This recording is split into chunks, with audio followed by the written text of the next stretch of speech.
Au cours des 30 derniers jours, j'ai réalisé 1300 € sur un de mes comptes eBay récents.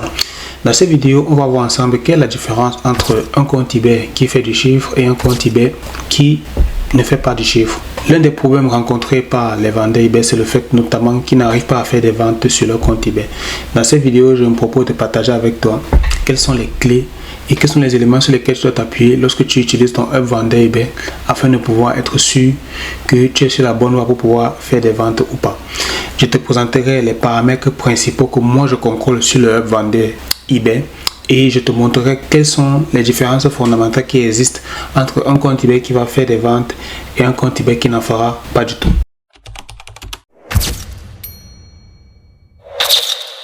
Bienvenue sur Business Machine. Ici je partage avec toi des conseils et astuces pour que tu puisses réussir ton business sur internet. Donc si ça t'intéresse, tu peux t'abonner juste en dessous et tu cliques sur la cloche pour ne pas manquer les prochaines vidéos. Pour ma part, je suis Abel Toto. Je possède plusieurs boutiques et plusieurs comptes eBay. Et dans cette vidéo, je vais te présenter deux de mes comptes eBay, comme je t'ai dit. Un compte eBay sur lequel j'ai fait des ventes au cours du mois dernier à hauteur d'environ 1300 € et un compte eBay qui n'a fait aucune vente. Je vais te présenter quels sont les paramètres principaux du compte qui a fait des ventes et les paramètres principaux du compte qui n'en a pas fait. Donc, sans plus tarder, allons-y. Alors, en premier lieu, ici, on va regarder les performances et ventes du compte eBay qui a fait des ventes. Donc, je peux voir ici que là, en fait, j'ai extrait le rapport en PDF pour que la vidéo soit plus simple, en fait. Donc, tu peux voir ici, par exemple, que ce compte-ci a fait 1281 € de chiffre d'affaires ce mois-ci. En termes de frais de vente, on était sur 251 € de frais de vente. Les frais de vente, c'est tout simplement l'argent que eBay va récupérer sur les ventes qu'on va faire. Chaque fois qu'on fait des ventes sur eBay, eBay va récupérer une partie de l'argent, donc en pourcentage tout simplement. Et après tu as le net, ça veut dire ça c'est les ventes, ça veut dire c'est les ventes totales sans les frais de vente. Donc quand on retire les frais de vente, ça veut dire que en net ce mois-ci, le chiffre d'affaires hormis les frais de vente est de 1029,95 €. Ce qui est intéressant à savoir ici, c'est que tu vois une augmentation de plus de 1000%. Donc sur le total des ventes, tu as une augmentation de plus de 1000%. Et sur les frais de vente, tu as aussi une augmentation puisque les ventes ont augmenté, donc les frais de eBay augmentent aussi. Et après, tu as les ventes nettes aussi qui ont augmenté de plus de 1000%. Qu'est-ce que ça signifie? Ça veut tout simplement dire que par rapport à la période précédente, parce que si tu remarques bien, ce rapport est du 27 mai au 26 juin. Et quand je tourne cette vidéo, on est le 28 juin 2024. Donc on a une augmentation de plus de 1000%. C'est-à-dire que le mois d'avant et la période actuelle, il n'y a quasiment pas de comparaison à faire. C'est quasiment pas comparable. Donc après, tu as aussi la quantité d'objets vendus. On peut voir ici qu'il y a 16 objets vendus sur ce compte-ci avec un prix moyen de vente qui est à 80 €. Donc ça veut dire que c'est des produits qui sont assez chers, qui coûtent assez cher. Après ici, tu as les ventes au format enchère. Le format enchère, ça veut dire que je lance une vente aux enchères sur eBay et je fais des ventes. Ici, je n'ai fait aucune vente au format enchère. Par contre, toutes mes ventes se font au format préfixe. Ça veut dire que c'est des annonces qui ont un prix fixe et le client a acheté au prix auquel j'ai listé le produit. Maintenant, on a une petite analyse des acheteurs. Ce qui est intéressant à voir ici, c'est que sur cette boutique, tu as eu au total 16 acheteurs. Donc, au cours de la période des 30 derniers jours, uniquement 16 acheteurs, ce qui n'est pas grand-chose. C'est pas énorme, mais le chiffre d'affaires qui était réalisé pour ces 16 acheteurs est quand même plutôt intéressant. Après, tu as les ventes par catégorie ici. Donc, au niveau des catégories, tu as auto, moto, pièces et accessoires. Donc, c'est une catégorie intéressante sur laquelle je conseille à la majorité des vendeurs de se concentrer. C'est une catégorie sur laquelle il y a de l'argent à se faire. Vous pouvez voir ici que j'ai fait 96% de mes ventes sur la niche de auto, moto et pièces accessoires. Après, vous avez les jouets et jeux, vous avez les collections. Mais principalement, cette boutique-ci, c'est une boutique que j'ai axée sur la niche auto, moto et sur laquelle j'ai fait pas mal de ventes dans cette niche. Maintenant, on va passer sur la boutique qui ne fait pas de vente du tout et on va voir la différence. La différence fondamentale, ça va être que tout simplement qu'au niveau du rapport, au niveau de l'analyse des acheteurs, j'aurai 0. Donc, vous allez voir ici, j'aurai 0 acheteur, j'aurai, voilà, donc ça fait 0. Nombre d'acheteurs occasionnels, c'est quasiment 0 partout, pareil. Donc voilà. Donc c'est déjà l'une des différences majeures, c'est tout simplement que la boutique sur laquelle j'ai pas fait de vente, c'est à 0 tout simplement en termes d'acheteurs. Pourquoi est-ce que c'est à 0 déjà? La différence fondamentale que les deux boutiques, c'est que sur cette boutique-ci, j'ai pas vraiment listé de produits pour être tout à fait transparent. Donc c'est une boutique sur laquelle j'ai pas fait grand chose, j'ai peut-être listé 3-4 produits et j'ai laissé tourner. Donc ça que on va voir ensuite qu'il y a quand même du trafic sur cette boutique. Donc, il y a des produits, je crois qu'il y a une dizaine de produits dans la boutique. J'ai pas envie de montrer les produits de la boutique pour que les gens associent la boutique et après bon ça me crée des concurrents. Donc, le but c'est pas de montrer directement mes produits. Le but c'est tout simplement qu'on comprenne le processus et qu'on comprenne la différence entre un compte qui vend et un compte qui vend pas. Dans ce compte-ci, il y a 0 acheteur, 0 de chiffre d'affaires parce qu'il n'y a pas beaucoup de produits à l'intérieur. Par contre, le compte précédent, il y a déjà une quarantaine de produits à l'intérieur. Donc, vous voyez qu'avec 40 produits dans la boutique, je suis environ 1300 € pour uniquement 16 ventes. C'est-à-dire que j'ai fait que 16 ventes sur la période. Et quand je fais la vidéo, les 2 jours qui sont passés, il y a eu d'autres ventes. Donc, en réalité, on est en train d'aller crescendo et progressivement vers un compte qui peut réaliser du 3 000, 4 000 € par mois. Donc ça, c'est sur la partie performance et vente. Maintenant, on va passer sur la partie performance et trafic. Alors ça, c'est une partie très importante que vous allez recouvrir dans le hub vendeur. Généralement, vous allez recouvrir une partie performance. Après, dans la partie performance, vous aurez le trafic. Pourquoi est-ce que c'est important de connaître le trafic de sa boutique? Parce que si vous connaissez le trafic de votre boutique, déjà, vous pouvez vérifier si eBay vous a suspendu ou pas. C'est-à-dire, lorsque eBay bannit les comptes, généralement, ils vont baisser la visibilité de la boutique. Donc, la première étape, c'est d'abord de vérifier la visibilité. Si vous remarquez que vous n'avez pas une baisse de visibilité dans votre boutique, c'est déjà très bon signe. Par contre, si vous avez une période pendant laquelle vous ne faites pas beaucoup de ventes, mais que votre visibilité baisse, là, c'est très mauvais signe. On peut voir par exemple que sur cette boutique, si tous les paramètres sont quasiment ouverts, c'est-à-dire que tous les paramètres sont en augmentation par rapport à la période précédente. On peut voir ici que j'ai 210 000 impressions sur cette boutique, 806 vues de page, c'est-à-dire que 806 personnes qui ont vu mes pages produits, et j'ai fait 16 ventes sur 806 vues, ce qui est pas mal. Il y a un taux de clic à 0,3%, ça c'est les moyennes de eBay, c'est-à-dire le nombre de personnes qui cliquent sur mes annonces par rapport au nombre de personnes qui les voient, 0,3%. Et après, sur les personnes qui arrivent sur mes fiches produits, j'ai un taux de conversion de 2%, que je ne trouve pas très bon, c'est pas très élevé. Je pense que je peux faire beaucoup mieux. Et bon, c'est aussi parce que le compte, je dirais, vient de commencer à faire des ventes. Après, ici, vous avez les impressions organiques par rapport aux annonces sponsorisées. C'est quoi les impressions organiques? Les impressions organiques, c'est tout simplement les impressions qui sont faites lorsqu'une personne fait des recherches sur eBay et tombe naturellement sur votre produit. Par contre, les impressions sponsorisées, c'est tout simplement les impressions qui sont issues des publicités. C'est-à-dire que vous allez faire de la publicité sur eBay et eBay va vous prélever une commission sur les frais publicitaires. Mais vous payez uniquement la publicité lorsque le client a fait l'achat.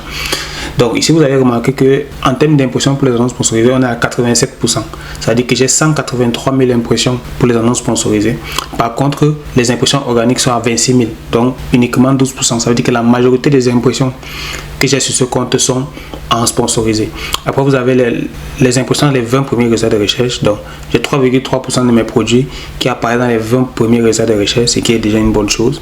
Après, impression dans le reste des résultats de recherche, j'ai 3,7% de mes produits qui apparaissent dans le reste des résultats de recherche.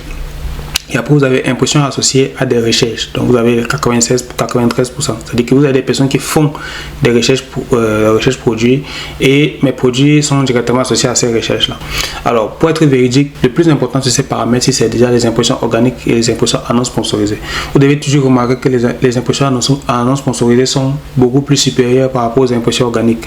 Parce que la portée sur eBay, la vraie portée sur eBay, c'est l'impression sponsorisée. Étant donné que eBay gagne de l'argent grâce au sponsoring des produits, il privilégie toujours des produits qui mettent en place de la publicité.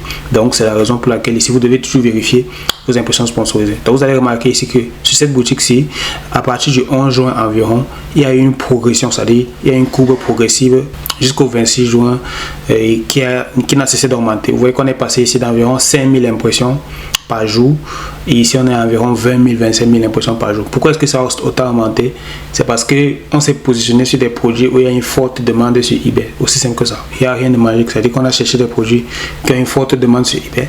On s'est positionné sur ces produits avec des offres en dropshipping et on a des clients qui tombent sur nos fiches produits et qui font tout simplement des paiements. Aussi simple que ça. Donc ici on peut remarquer qu'on a des impressions à 210 000 au total et que les impressions n'ont fait qu'augmenter de jour en jour. En termes de vues de page, c'est aussi intéressant. Les vues de page, c'est seulement les personnes qui arrivent sur vos pages. On vous dit exactement d'où elles proviennent et quel est le type de trafic de ces personnes. Ici vous pouvez voir par exemple qu'on vous dit que ici j'ai 650 vues de page et j'ai 650 vues de page qui viennent de eBay et 185 qui sont externes, c'est-à-dire que les vues de page qui sont extérieures à eBay. Ensuite, vous avez les vues de page qui sont d'un site externe. Ça veut dire, par exemple, eBay a fait de la publicité sur Facebook, eBay a fait de la publicité sur LinkedIn, sur Instagram et tout. Et les personnes sont tombées sur vos produits, ils sont venus sur eBay voir vos produits. Donc ça, c'est les vues de page ici. Donc, on voit que plus le temps passait, plus les vues de page ont augmenté avec le trafic également. C'est important de vérifier ces paramètres. Et il faut toujours être sûr que soit les paramètres sont constants, soit les paramètres sont en évolution. Si les paramètres sont en baisse, c'est pas très positif. À ce moment-là, vous devez essayer de revoir soit les produits que vous avez mis dans votre boutique, soit tout simplement si votre compte a un problème ou pas. Après, vous avez aussi la quantité vendue. Ici, il me précise quelle est la quantité de la vendue. Et il me précise si j'ai vendu en sponsorisé ou alors j'ai vendu en organique. Lorsque vous voyez que c'est en bleu clair, ça veut dire que ça a été vendu en sponsorisé. Et lorsque vous voyez en bleu foncé, ça veut dire que ça a été vendu en organique. Donc, vous voyez que la majorité des ventes que j'ai fait sont en sponsorisé. Ça veut dire que la majorité des produits qui sont vendus sur cette boutique, ce sont des produits qui sont issus des annonces sponsorisées, aussi simple que ça. Donc, voilà. Après, vous avez les annonces en cours. Donc, je ne vais pas montrer les annonces ici. Mais le but, c'est quoi? Le but, c'est de présenter ça, c'est les caractéristiques d'une boutique qui vend. Dans une boutique qui vend, vous avez une courbe progressive au niveau des impressions des annonces, ou alors une courbe stable, soit ça veut dire que stable, ça veut dire que progressif. Et après, vous avez en termes de vue de page aussi, la majorité de votre trafic qui va venir de eBay et aussi un peu de trafic qui vient des sites externes. Ce trafic également doit être stable et au fil des jours. Et c'est ça qui va vous apporter les ventes, parce que plus vous avez une stabilité au niveau de vos impressions et une stabilité au niveau de vos vues de page, plus vous augmentez vos chances de faire des ventes. Après, on ne contrôle pas fondamentalement si on va acheter ou pas, parce que c'est pas du dropshipping. On va faire de la publicité sur les réseaux sociaux nous-mêmes et on va avoir tous les mécanismes. Ça, c'est eBay qui gère les mécanismes. On n'a pas le contrôle, mais si on sait que si on se positionne sur des niches où il y a la demande, on va faire des ventes, on va gagner de l'argent. Donc ça, c'est pour la boutique qui fait des ventes. Après, on passe ici sur les performances et trafic de la boutique qui ne fait pas de vente. Vous allez voir ici que la différence fondamentale sera déjà au niveau des impressions. Vous voyez que si je n'ai que 13 000 impressions dans cette boutique par rapport à l'autre où j'étais, si on se souvient, à 210 000. Donc vous voyez qu'il y a un écart qui est assez vaste, assez intéressant. Pourtant, c'est la même période. Ici, par exemple, vous allez voir que je n'ai que 41 vues de page. Par contre, ici, j'étais à 806 vues de page. Vous voyez qu'on est quasiment dans d'autres sphères. Et vous voyez que par rapport à ça, ça influence fondamentalement les ventes que je vais faire. Ça influence fondamentalement tout ce qui va se passer sur la boutique. Donc, voilà. Après, vous avez un taux de clic ici à 0,2%. Le taux de clic est un peu inférieur par rapport à ce qu'on avait avant. Mais voilà. Et après, vous avez le taux de conversion ici qui est à 2%. Mais là, un taux de conversion qui est à 0. Donc voilà. Après ici vous avez en termes d'impression, les impressions ici sont autour de 1000. On se souvient que les impressions précédemment atteignaient quasiment 25 000.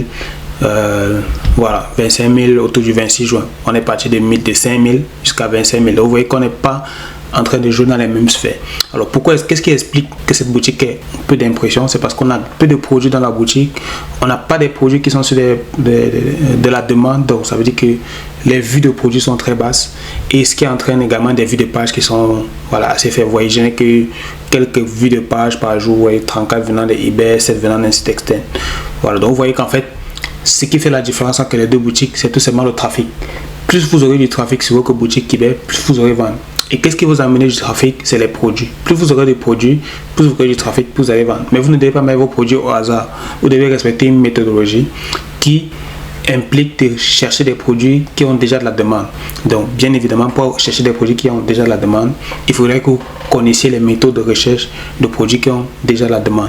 Vous pouvez tout simplement demander déjà à eBay. Donc, vous avez le Therapix sur eBay qui peut vous permettre de le faire. Vous avez des logiciels aussi, comme ces Canaltic, qui vous permettent d'avoir la demande sur eBay, de vous positionner sur des produits qui sont déjà demandés. Donc, voilà. Ça, c'est ce qui permet de faire la différence entre les deux comptes au niveau du trafic, au niveau des ventes et au niveau de tout simplement les vues de page par jour. Après, vous avez aussi à faire ici les performances du Hub Vendeur. Donc ça, c'est juste une présentation du Hub Vendeur. Donc voilà, vous pouvez voir ici un petit récap des comptes pour bien confirmer. Vous pouvez bien confirmer que voilà, les informations que je vous ai données correspondent. Donc 210 000 environ impressions pour le compte qui fait des ventes. Taux de clic 3%, 0,3%. Vue d'objet 807. Voilà. Donc et après ici, vous avez le compte qui fait pas de vente. Vous avez un chiffre d'affaires qui est quasiment nul et un trafic qui est plutôt faible. Donc voilà, le but de cette vidéo, donc c'était vous présenter ces deux comptes-ci. Un compte sur lequel j'ai optimisé les annonces, j'ai mis des produits qui sont déjà en lien avec une demande, et un compte sur lequel j'ai mis des produits comme ça au hasard.